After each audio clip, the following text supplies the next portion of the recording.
கர்ப்பிணிக்கு சிகிச்சை குறைபாட்டால் 2 குழந்தைகள் இறந்ததாக கூறி தனியார் மருத்துவமனையை பெண்ணின் உறவினர்கள் முற்றுகையிட்டு சாலை மறியலில் ஈடுபட்டதால் பரபரப்பு ஏற்பட்டது. புதுச்சேரி ரெட்டியார்பாளையம் பகுதியைச் சேர்ந்தவர் பிரசாத், வயது 34, டிரைவர். இவரது மனைவி சுமதி, வயது 33.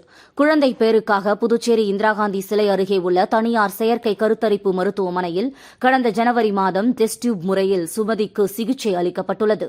கருத்தரித்து உள்ளது. அதையே தொடர்ந்து மருத்துவமனையில் தொடர் சிகிச்சை பெற்று வந்துள்ளார். 5½ மாத கர்ப்பிணியாக இருந்த சுமதிக்கு திடீரென பனிக்குடம் உடைந்து வயிற்று வலி ஏற்பட்டுள்ளது. இதனால் கடந்த 6ஆம் தேதி மேற்கண்ட மருத்துவமனைக்கு சென்றார். இந்த நிலையில் ஆண் குழந்தை வயிற்றிலேயே இறந்துவிட்டதாகவும் பெண் குழந்தையை பிறக்க வைப்பதற்கான வசதி இங்கு இல்லை எனவும் மருத்துவமனை நிர்வாகம் கூறியுள்ளனர். அதையடுத்து கோரிமேடு ஜிப்மர் மருத்துவமனையில் சுமதியை கணவர் சேர்த்துள்ளார்.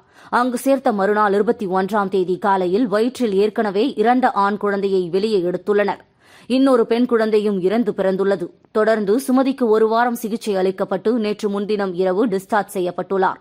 இதனால் ஆத்திரமடைந்த பாதிக்கப்பட்ட கணவர் பிரசாந்த் மற்றும் சிவசங்கர் எம்எல்ஏ, முன்னாள் அமைச்சர் பன்னீர்செல்வம், வழக்கறிஞர் சிவபாலன் தலைமையில் காலை இந்திரா காந்தி சிக்னல் அருகில் உள்ள தனியார் மருத்துவமனையை 100க்கும் மேற்பட்ட பெண்கள் முற்றுகையிட்டனர். தொடர்ந்து மாலை இந்திரா காந்தி சிக்னல் அருகே சாலை மறியலில் ஈடுபட்டனர். ரெட்டியார்பாளையம் போலீசார் பேச்சுவார்த்தை நடத்தியதையொட்டி சாலை மறியல் கைவிடப்பட்டது.